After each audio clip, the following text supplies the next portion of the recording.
It's good to be here again. Good to see some of you again. I see some familiar faces. My name is Josephine Sani. As has already been said, I work with Afrobarometer, which is a Pan-African network. Basically, what we do is to ensure that the voices of ordinary Africans reflect in very important policies. And I'm very honored today to be moderating the session, the first session on decent jobs, a skill for Africa's youth. Now, before I introduce our very esteemed panelists, please allow me to set the scene with a few data from Afrobarometer on jobs, the youth, and migration. So, like I said earlier, Afrobarometer is a Pan-African non-partisan survey network. Basically, what we do is to provide reliable data on Africans' experiences, evaluations, and expectations on democracy, governance, basically everything that affects the everyday lives of Africans. We have been doing this since 1999, and we've completed our 10th rounds of surveys, and we are planning our 11th round of survey now. As at September 2025, we had about 280 surveys and had interviewed more than 400,000 respondents across 45 African countries. Now, this map basically shows a snapshot of our footprints. Like I said, we started in 1999 in 12 countries, and over the years, we have expanded to about 45 countries. Our surveys are nationally representative, and we usually speak to adults who are 18 years and above. We conduct face-to-face interviews in the language of the respondent's choice, and we have a standard questionnaire that allows us to compare the findings, across country, and we'll be seeing some of the cross-country comparisons today.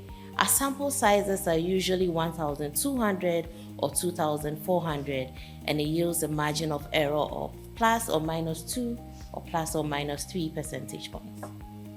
Okay, so this slide, even though you can see the title, is talking about the level of education among the various age groups. And the good news is that African youth, compared to the older citizens, have more access to education. And so if you look at the area shaded yellow, Grace, thank you, we have just about 9% of those aged 18 to 25 who said they have no formal education, compared to 21 of those aged 26 to 35, that's 13%, and then 21%. So when you look at the people who are older, 36% and above, they are twice as likely as those aged 18 to 25 to say they have no formal education. So the good news is that African youth have more access to education than their older cohorts. The not so good news is that the access to education does not necessarily translate into employment. And so here we see that the African youth, so especially those aged 18 to 25, are more likely than the others, the older cohorts, to be unemployed and be actively searching for jobs. So we have almost half of citizens aged 18 to 25 saying that they are not employed and they are looking for jobs, compared to their older citizens. Now, when we ask them what they think the barriers are to youth employment, the primary issues that were cited are structural gaps in skills and training. So for instance, at the top, we have the lack of adequate education. Second is the lack of experience, followed by unwillingness to work certain jobs. And then we have the mismatch in skills and training. We also ask citizens what they think the most important problem is for them that they want their governments to urgently address. And I think the last time I was here, I mentioned that for the first time since we started asking this for over a decade, we saw that health has become the most important problem on average for Africans. It's often been unemployment and economic issues, but for the first time on average, across the 38 African countries that we've surveyed, health is the most important problem. But when you break it down according to age groups, you see that for the younger people, those aged 18 to 35 years, unemployment ties with health. So it means that unemployment remains a very important issue for African youth. And then so we have education also placing third. It would appear that the youth's aspiration for employment also reveals a strong desire for economic independence. And so when we ask them, the question we asked is, if you could work in any sector you wanted, which of the following would be your first choice? About half of African youth say they want to own their own business. And for those who prefer to be employed, we have about a quarter saying that they would want to work in the public sector, and then just about 14% saying they want to work in the private sector, and just 6% want to work with NGOs. We don't have money, so they don't want to work with us. Now, to one issue that is also becoming a big problem is the desire to migrate. Now, the first time we asked this question in our surveys was between 2016 and 2018, and there was a significant proportion of Africans who wanted to migrate. But now, the proportion has actually increased. And we see here that Africans' youngest population are the ones who are most likely to want to migrate. And so if you look at the area shaded green, the deep green is those who said they've thought about leaving their country to go and live in another country a lot. They've given it a lot of thought. And we have 38%. That's almost as twice as the proportion aged 36 years and above who have considered migrating. The next chart will show us, a breakdown per country of those aged 18 to 35 years who said they have considered migrating. And so the desire to migrate among African youth is highest. And here I'm just even looking at the deep green, which is those who said they've thought about it somewhat or a lot. And it's highest in the Gambia, Cabo Verde, Liberia, Guinea-Bissau, and Guinea. And in most of these countries, if you compare these figures to the previous figures that we got in 2016, 2018, we've seen significant increases. In some countries, it's even doubled. Why do they want to leave? The number one reason is jobs. They want to find jobs. They want to find better work opportunities. Now, here we ask them that if government could increase its spending on programs to help young people, which areas should government prioritize? And majorities, on average, we have about half, 48% of citizens, saying that government should prioritize job creation, followed by education, job training, business loans, and then social services. So I will end here. And now it's time, to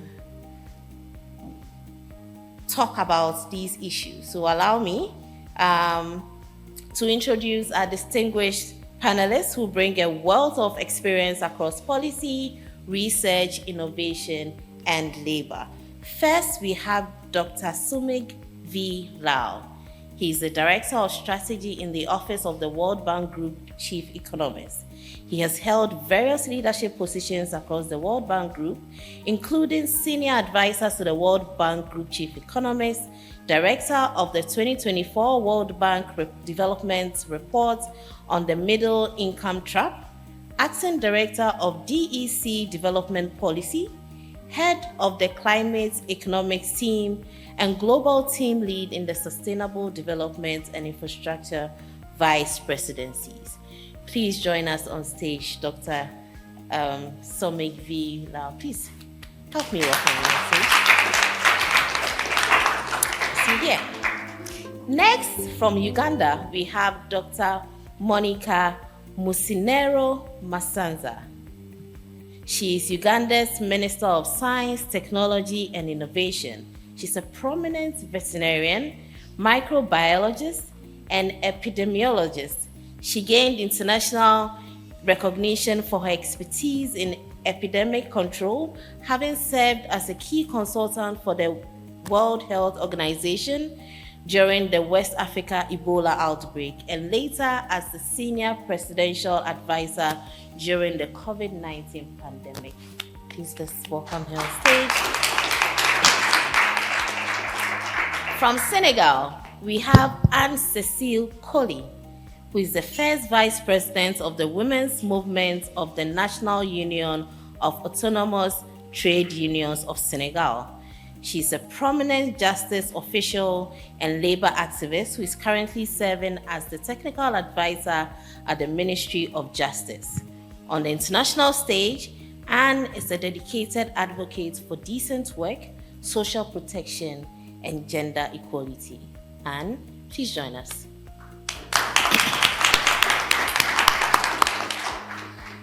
And last but definitely not least, we have Linton Muchinu.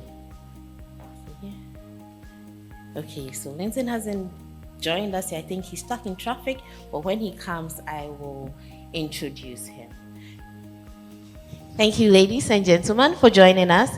We are going to structure this conversation in 3 parts. So first, we're going to try to understand the challenge. And then next, we'll try to identify scalable opportunities and then unlock solutions through digitalization and financing. So let's begin with the fundamentals, and I would love to start with the gentleman, Dr. Lau, as Director of Strategy in the Office of the World Bank Group Chief Economist. You have a broad view, of global and regional trends. So tell us, what are the key structural barriers preventing Africa from generating decent and sustainable jobs for the youth? Thank you, Josephine, for having me here, and good morning to everyone, and welcome to the spring meetings. So right now, what we see is that in Africa, we have projections of 600 million people joining the labor force over the next 25 years. And there'll be about 12 million young people joining the labor force every year. Now, when you look at this number, and you look at the number of formal wage jobs created, that number is 3 million. There's a huge challenge. And it's also the structure of employment that's a real concern. So 8 out of 10 workers in Africa are in informal employment.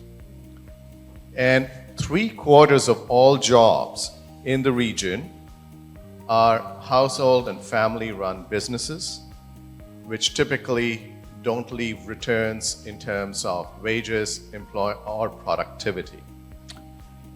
So the question that all of us need to think about is what can be done for expansion of businesses and productive firms that can absorb all these workers at scale. So the World Bank Group has a playbook, and that playbook is organized around 3 pillars. The first pillar is around foundational infrastructure. The second one is business enabling environment, and the third one is private capital mobilization.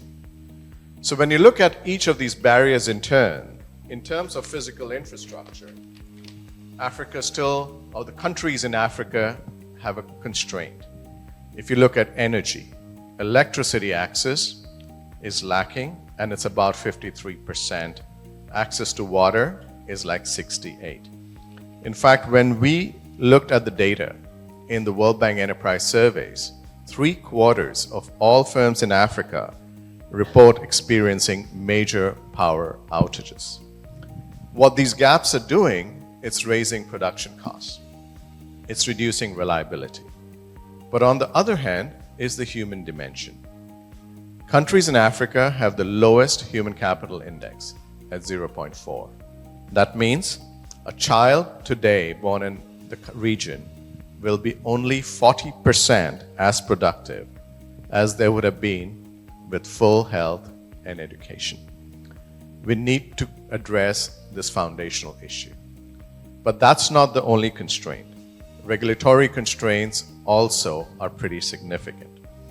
So the World Bank publishes this annual rating called Business Ready. And the numbers for 2025 tell us that countries like South Sudan had about 36% on regulatory efficiency. Angola was about 37 in terms of public services. What this means is here's where the challenge of job creation is the greatest, but here's where countries are the least ready in terms of productive enterprises. The third issue is about private capital mobilization. All of you know the investment needs in Africa are great, but the economic rates of return on investment in African projects is even higher. Yet, the cost of capital is such, with sovereign risk, shallow financial markets, that the cost of borrowing and capital is really high. We need to figure out structured ways in which we can reduce the capital. So in summary, if we were to think about all these things together, about investing in foundational infrastructure, addressing regulatory issues and constraints, and de-risking private investment, those three together will help productive businesses grow. Those growing businesses will create demand for more jobs, and those workers working in those firms will have higher incomes and wages. Over to you, Josephine. Thank you. Thank you so much, Dr. Lau. I'm going to move on to the Honorable Minister now. Given your leadership in science, technology, and innovation in Uganda, tell us, how do educational systems, skills mismatches, and limited access to finance contribute to persistent youth unemployment and underemployment? Thank you very much. Before I speak, let me just attend to myself. Those lights are really harassing me. Please, could you help? Now, coming back to the matter, this is a very interesting and very timely subject. And I'm going to take it from a science point of view. I don't think Africa's primary problem is jobs. The primary problem is lack of systems which create jobs.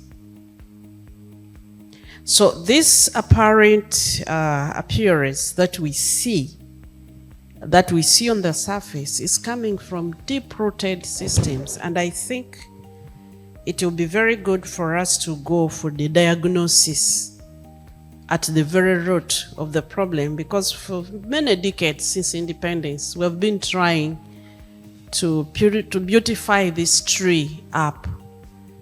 But the root cause is that our economic structures and systems, including the education, has not recognized the systems that create jobs.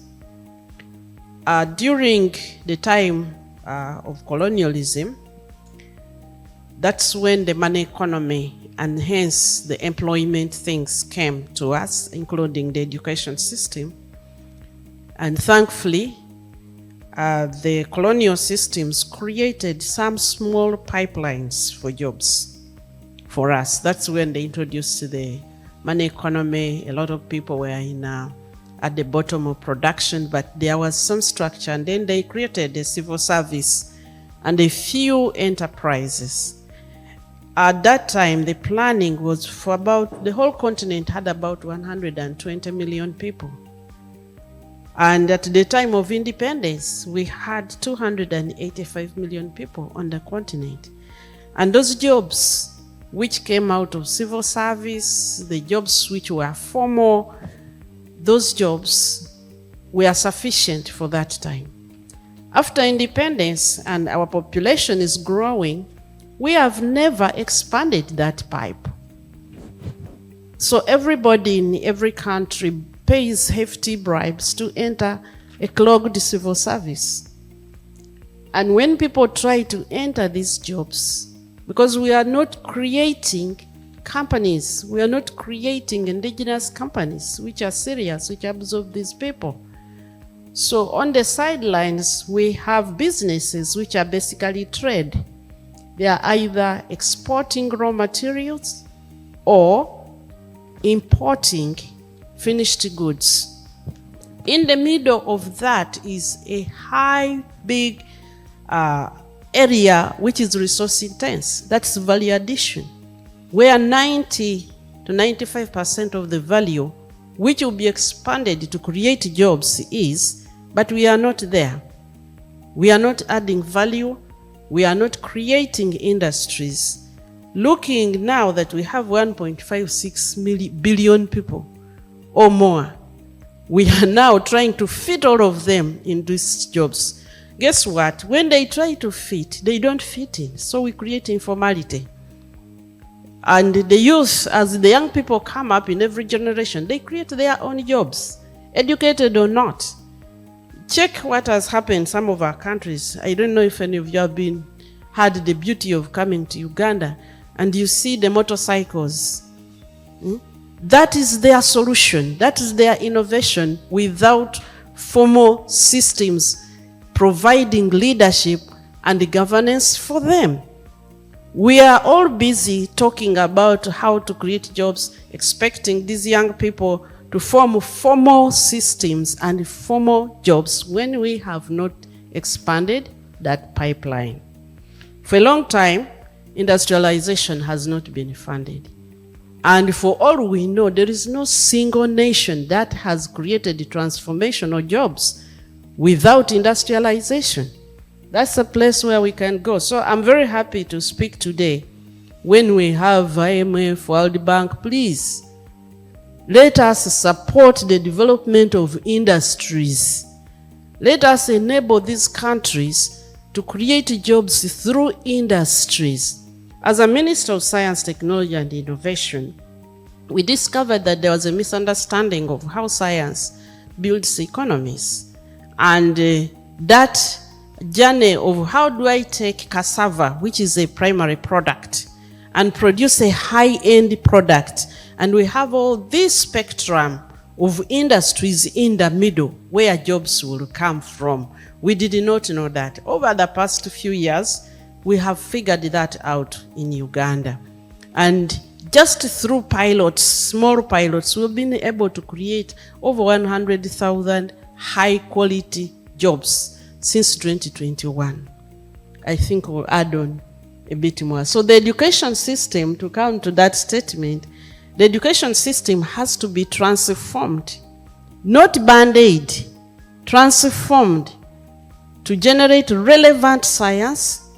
Let me use my cassava, relevant science to cassava, understanding of cassava, developing technologies from cassava, innovations from cassava, industries with manufacturing to scale with cassava, and build brands. I'm just using that one product. Can you imagine how many jobs will be created along that value chain? But as long as our economy is grow cassava, dig it up, dry it, grind it, and eat it, there will be no jobs.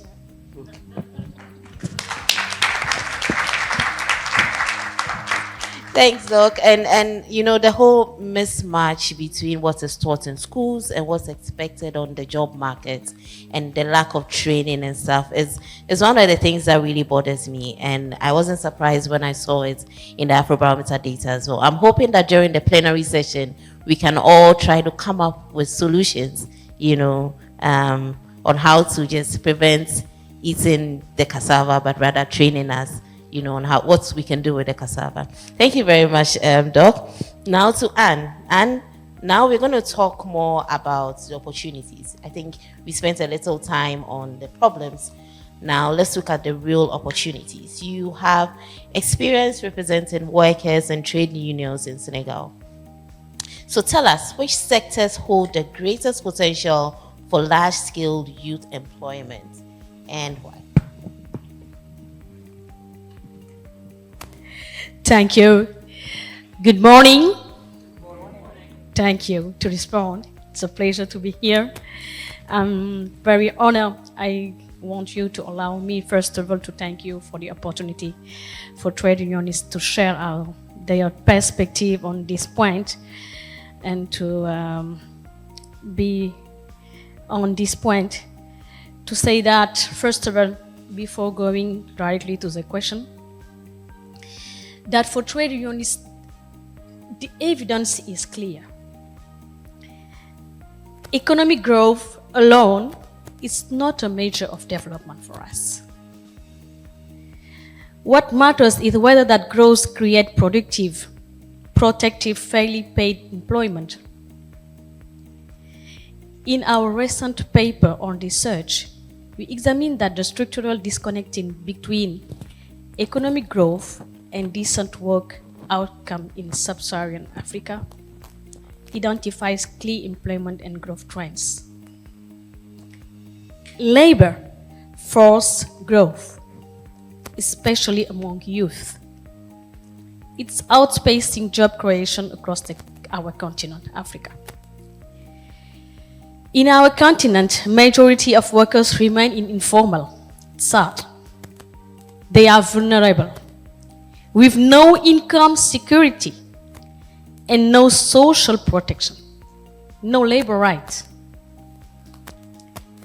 Where growth has occurred, it has been concentrated in sectors that absorb very little labor. Government's development act must start measuring what matters. If we look at the main sector, my first answer is to say that all sectors matter. Yes. But their capacity to generate jobs quickly and in a large number varies. I just want to highlight some of them. We think that these have strongest potential.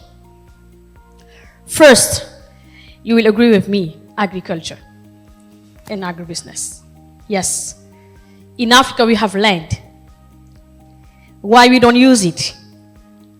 Why we cannot use it for an opportunity for youth employment? I want to share an experience of one youth in my country who was studying law at university, and he had a master's degree. But after some years, he couldn't find a job, unfortunately. And he decided to invest in agriculture, trying a new experience. But I'm telling you, a very hard experience. Because with not finance, you cannot succeed. And it was so hard for him that unfortunately, he couldn't enjoy this experience. Agriculture, we think, remains the single largest engine for mass employment. It already employs millions, but mostly they are informal. And it's low productivity activities. The real opportunity is transforming this sector through local agro-processing, turning raw products into finishing goods within Senegal. We call it the supply chain. This shift can unlock thousands of jobs, I'm sure, logistics, packaging, distribution. The second sector we have to be in, we are talking about IA, the digital economy. Yes, for youth, this must be a big opportunity. It's not another industry. It's a catalyst that accelerates all others. Digital tools lower barriers for young entrepreneurship and freelancer. The e-commerce also. I want to testimonial that during COVID, especially with women, we see that e-commerce was a real opportunity. We have also the care economy, which is very, very important. The creative and cultural industries also.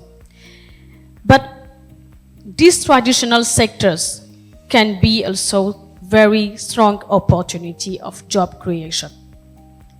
Our distinguished minister was talking about infrastructure, industrial, energy, healthcare, but also tourism. All these sectors, I think, must be critical and a good challenge for youth employment. For my last, I want to state that the challenge for Africa's youth is not just finding a sector, but ensuring these jobs are formal, with social protections, with good contract, to break the cycle of informal precautions. Thank you, and we have so much to learn from these distinguished panelists, but we are running out of time, and I really want to hear from the audience as well. And so we're going to take 3 questions, but I'm going to be biased because we are talking about young people and jobs, and we have older people on the panel, so I'm going to limit the questions to young people. If you can show me your birth certificate and let me know that you are less than 40 years, then you can speak. But please, let's keep our questions short, and I also entreat the panelists to keep their answers very short. We have very few minutes left. Thank you. I think I qualify as a young person. My name is Nuruddin Al-Hassan. I'm a senior research and policy analyst at the African Institute for Development Policy. My question is about mindset shift or change. I think employment is really one of the biggest area where we have a problem when it comes to mindset. I don't think, and the Honorable Minister was right when she said, it's about systems, not the jobs. And the systems come with a label. In our continent, when you say someone is employed, it means something else. In the US, when you say someone has a job and they are earning income, it means something else. So the young person in Africa is struggling with a challenge where there are no systems. And when they create their job, the system actually calls it an informal job and then says, go and regulate it. I'll give you the example of the border the Honorable Minister mentions in Uganda. And you go across the continent and you have young people are creating transportation jobs in border. When the system or the economy see there is an opportunity, they want to formalize it. And what they mean by formalizing it is kicking the young people out and introducing big business to take over that opportunity. So the question for me, the challenge I have always had is not really, there are vulnerabilities in the informal sector. How do we support young people genuinely who have created their jobs in the continent to keep those jobs rather than replacing them with big business? I've always had a challenge with having an Uber app because I feel that my elder brother finished university, he runs a transport business. He couldn't get a job. Now someone comes and sees that there's $1 million to make. They decide that he has to go and get regulation to make it legal. And by that, they are finding a loophole to kick him out and replace him with an Uber app, which is making millions for an investor sitting in the US. How do we protect our young people? First, changing their minds to see that what they have, that people label as informal, that is creating jobs, is there. And how do we keep them but without replacing them with all these apps that are appearing in the continent and replacing their jobs that they created? The system didn't create it for them. They created that, but it didn't come from the US. It came from the African youth. They shouldn't be replaced by Uber. Thank you. All right. Thank you very much, young man. We'll take 2 more questions, but please let's keep it brief. Any young lady? Yes, I want to hear from the woman. Yes, thank you very much for the presentation on this topic that is very interesting. So I was just wondering, from the presentation you made at the beginning, in terms of the issue of youth employment, so I think there is one aspect that has not been presented here, which is network. So you presented a lot of issue in terms of the degree or whatever. I think one of the key things that we are not talking most of the time is a network. Because you can be very competent, but you don't have the access or the network that will give you the opportunity even to apply your knowledge. So how do we work across to be able to give the opportunity to other youth to have the access and the information about even the job that are available? So the Excellency Minister has spoken about the system. I think the other issue also in Africa is about our curricula. What are we learning to school? Because when we were making a presentation, I just went back to what I have learned to school. I noticed that even what I'm doing now is not what I learned to school. So I have to do other courses to complement the skill that whatever I have learned to school. So our curriculum most of the time does not give us that opportunity to even create jobs. So most time we are going to school to be employee, but when there's somewhere where the system does not give us the opportunity to work maybe for the government, what are we doing? That's why the curriculum does not give us that opportunity to create jobs. So what is the work of the government? Because most of the government, they are aware about the issue, but most of the time we attend meeting, they will speak about it, but in terms of the implementation, we are not seeing it in our country. So I think this is one of the things. The other aspect that the minister has spoken is about the agriculture, for instance. Let's take the cassava. The issue also is about the information. So how many of us are aware about the value chain of our key commodity? So we don't have that information, and most of the time we are losing a lot. It's other people who are we are producing a lot of agricultural commodity here, but there are people who are using it to create jobs in their country. Okay. If you take the cassava, the cashew nut, and other key agricultural commodity that we are producing, so there is no information about it, how to produce and to transform it within the continent. Thank you. Thank you. One last question, 1 minute or less. Hello. The lady. Okay. My name is Dr. Waidara Obugu. I'm actually a scientist. So it was really good hearing what the Honorable Minister has mentioned. My question is posing to African governments and the investment in research.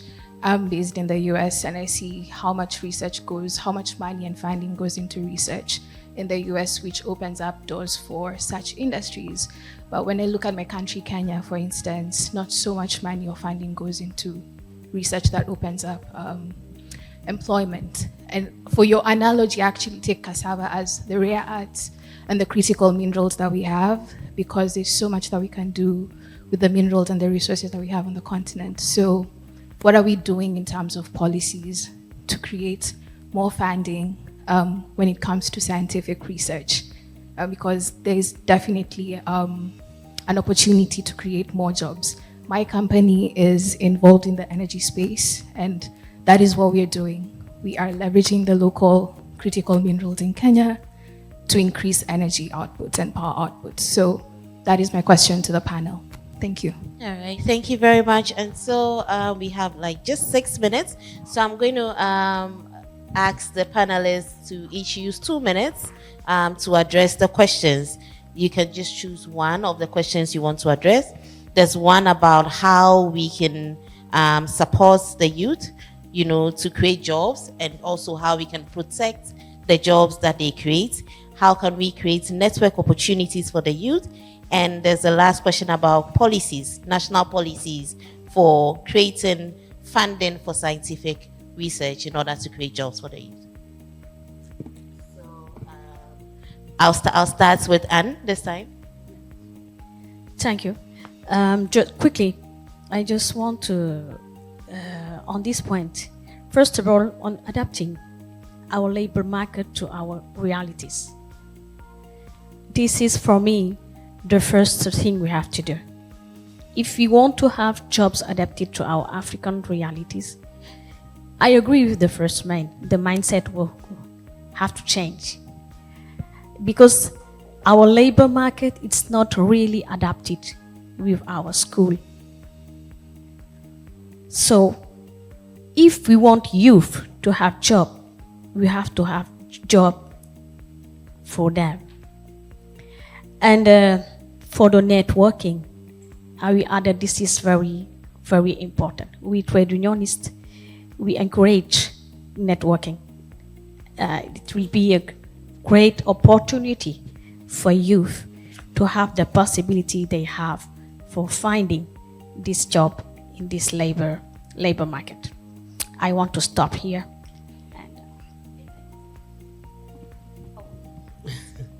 Thank you very much. I'll just comment briefly on each of those. We often talk about the issue of mindset. If mindset was just a matter of choice, I should think this way, Africa will have solved their problems. But minds are engineered structures, and there are systems which have engineered the current mindset. That mindset, which we in Uganda have defined as a black box, which prevents us from seeing cassava as an industry, and we see it as food and as raw materials. And this is a consequence of how we entered the money economy, because it was supposed to be linked to those things outside. And we have perpetuated that education system which has engineered, hardwired that black box across everybody. Our decision makers, our policy makers, our leaders, our scientists, our educators. Until we break that, we recognize that, and we have done a lot of research in this in Uganda over the past 5 years, and I'm glad to say that we have broken through. That is why the developments which are happening are appearing. How do you eliminate the black box and enable people to begin to make cassava products at industrial level? So it's not a choice, and it's not just going to happen lightly. It involves a lot of deep dive and breaking down some of the hardwired beliefs that we have. Secondly, why not just support the informal systems? It is going to fill up. We must have systems which are transformational, they transform. And when we look at the people who set our economic systems and education systems, for them, they have transformed their systems over and over what we call industrial revolutions. Things change and you don't see the massive lack of jobs. For us, we are still in the second industrial revolution thinking, supplying raw materials. The pipeline is full. Sorry, that's Ugandan English. And so we know more about wheat value addition than cassava value addition, even when we don't grow wheat on the continent. So I want us to challenge us that we need one to support as all systems, right from international to national, for us to give time and dig to the roots of these challenges, engage science, technology, and innovation that is able to transform cassava into 100 different value chains and make it a global industry. I'm just using that to illustrate. And so we really, really need to go back and fund and support science. In my country, Uganda, government funds research, but that research was not showing up in industries the way it does here. It was just doing research, publish or perish, and the lack of jobs continues. Thank you. Thank you.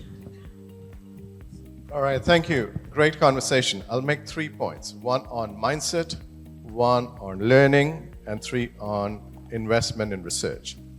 On mindset and entrepreneurship, we all think that people in general are entrepreneurs. But what they need are mentors, they need access to markets, and they need venture capital. If you were to look at one example in the US that works, it's Y Combinator. And that's where all entrepreneurs get into a boot camp of knowing whose idea can be scaled up, whose cannot, and they are given credible advice on who should go about developing business plans. And those who do, they are then connected to financial investors, privately funded. So I think that's a model about the mindset that needs to change, rather than the public sector leading the issue of innovation. As the minister said, there's a lot of research, but not enough translation into business processes. We have to have much clear-eyed thinking about it. Second, in terms of young people getting access to knowledge and learning The biggest opportunity in Africa is African cities. African cities can provide an incredible network for learning for young people as long as information networks and physical networks are connected. Third, in terms of innovation, the biggest underinvestment in knowledge in Africa is agriculture. Rates of return on agriculture, return on R&D in agriculture is upwards of 40%. That's the biggest return on investment ever. And yet, as the minister and others said, African investments in research in agriculture are severely limiting. We need to fix that. Thank you. Thank you very much. We've actually run out of time, but thank you so much. Please help me give a round of applause to our panelists. We had Dr. Lau, who is the Director of Strategy in the Office of the World Bank Chief Economist. We also had Dr. Monica Masanza, who is Uganda's Minister of Science, Technology and Innovation. And then there is Anne-Cécile Colli, who is the first Vice President of the Women's Movement for the National Union of Autonomous Trade Unions of Senegal. Thank you very much. And let's continue the conversation over lunch, because there's so much to talk about. Thank you.